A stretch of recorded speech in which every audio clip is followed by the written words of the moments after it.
Today is April the 10th, 2024, and it's not a video I planned on making, but it's life, and I'm sure there's many other people who have to deal with this issue.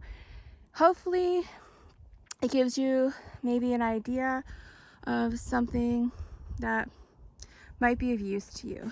So, something that, I have to walk through the snow, so you might hear some crunching, but something that I've done for many years, oh goodness, over 10 years. I felt really bad for all the suffering of the homeless animals outside before I moved here out in the city. And I wasn't a cat person. I've always loved animals, but I never had a cat. And I was severely allergic to them until I learned how to reverse allergies. Anyways, so when I moved to the city, there was so many homeless cats. There's no dogs. Canada doesn't really have homeless dogs, but we have ridiculous amounts of homeless cats. And in the city where I lived, a lot of the problem was mostly rentals. People move, they don't want to take their pets, and they just kick them outside. Or they take in kittens and they're no longer cute little kittens, and they just put them outside. And they don't fix them. And then they breed. So there was a huge, massive problem with stray cats, and it's really sad to see the suffering that they go through. Many will get hit by cars and just left there to suffer, and I've seen many try to walk and with broken legs, and it's just horrific. So I did the best I could, and I could hardly pay my rent, so it's not like I could just go and do what I want. I just had to do the best I could with what options I had to help. And I found ways to get vouchers from the city once or twice a year when they offered a few amount, not very many.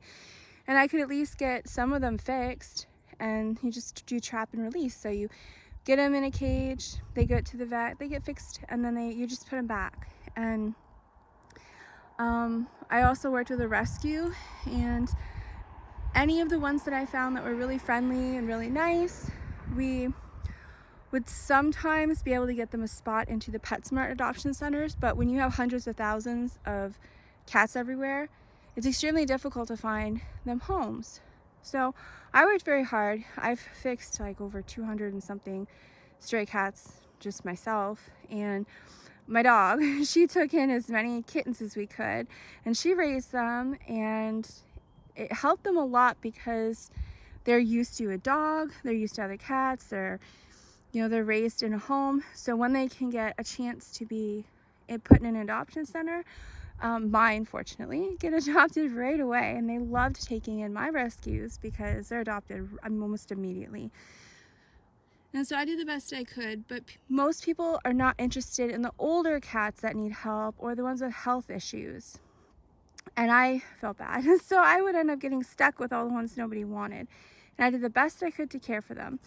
But over time, they pass away. Sometimes it's natural causes. Sometimes, there could be a stroke. They're just like humans. I've seen pets that have a stroke and then they pass. Sometimes it could be an illness. Cats, many of them will have FIV.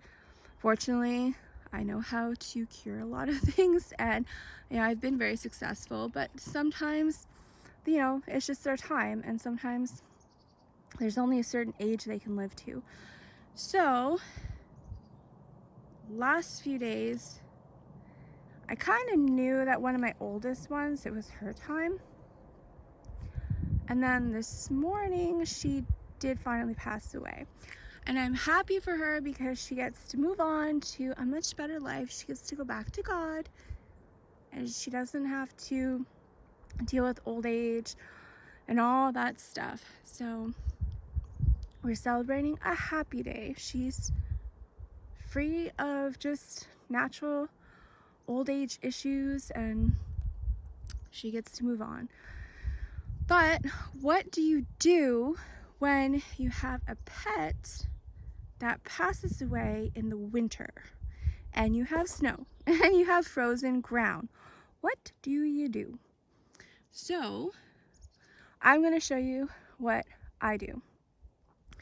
And this is not me telling you what you should do. I'm just showing you what I do based on what's the best option for me living out here in the country, kind of in the middle of nowhere. And I don't have tractors. I don't have an excavator. So I can't just go digging up the ground.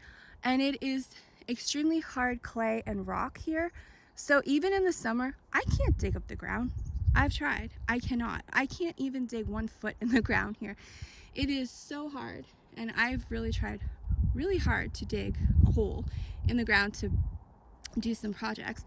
It doesn't work. So I have to pay a neighbor to come with an excavator to dig a hole if I have to bury a pet.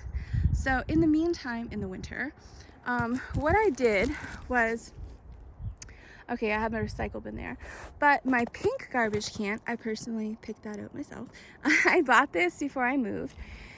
And back in southern Ontario, where I'm from, everybody had Herbie Kirby garbage cans. Well, not everybody, but that's the kind of garbage can you got if you needed the ones with the wheels, the nice ones.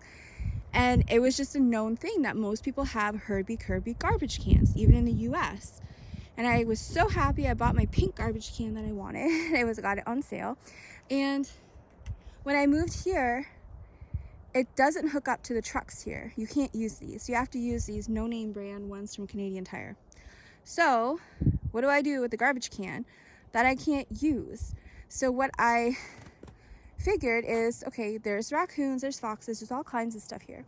So the best option I have is to take my pet and put her in a box, put a garbage bag over the box, and then tape it up and put the box in the garbage can until spring comes.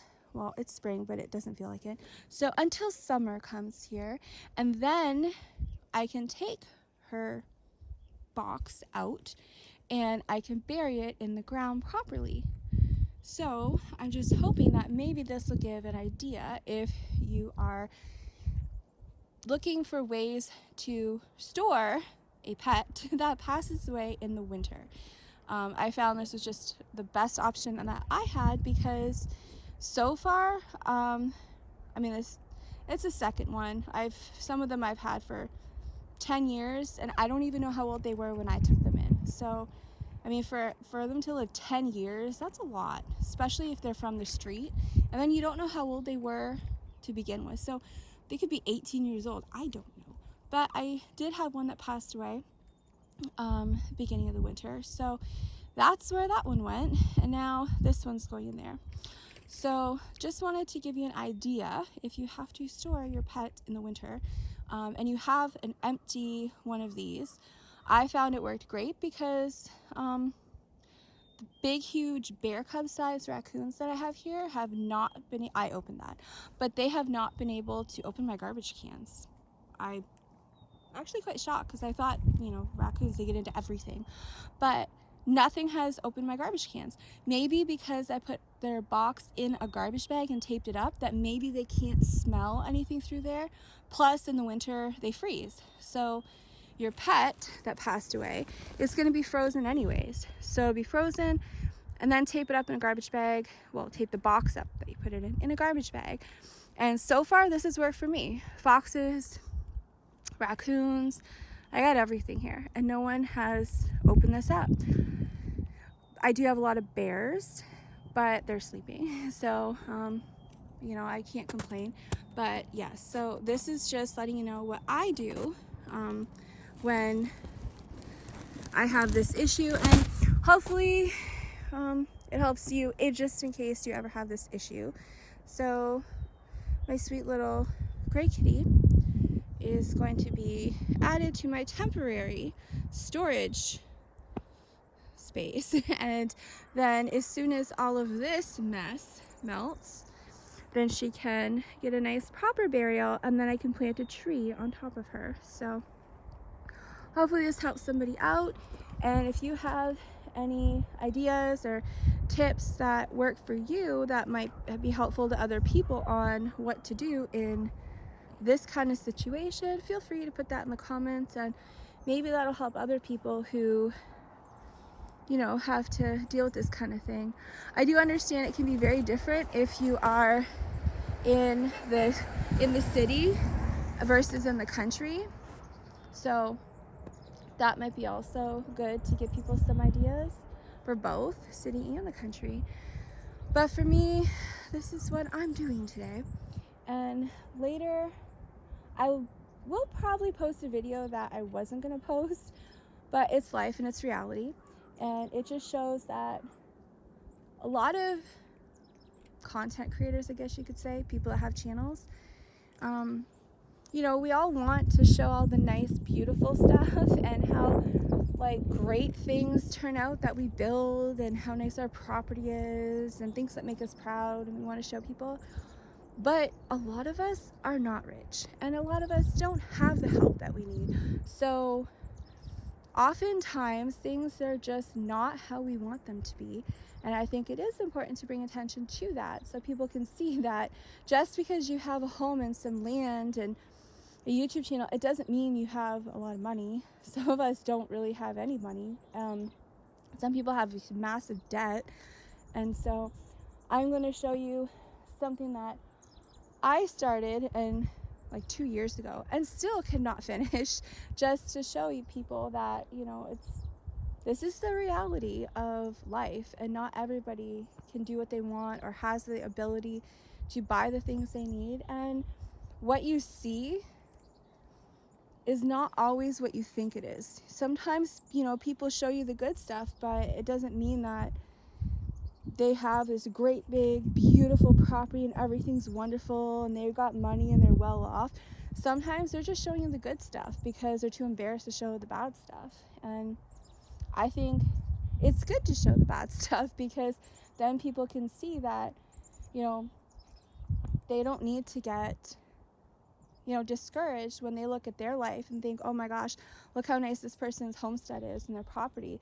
And then look at mine, I've got rundown buildings that are falling apart, or I've got this or that. And I think that a lot of people watching videos get very discouraged because they're not seeing the negatives and the ugly stuff. So I'm gonna do a video, and hopefully that will make some people not feel so discouraged and see how some people live that, you know, are out here. So that I'm gonna end this video, and then I'm gonna post a video later showing you my super expensive project that I started 2 years ago and plan on finishing, but it's gonna have to wait.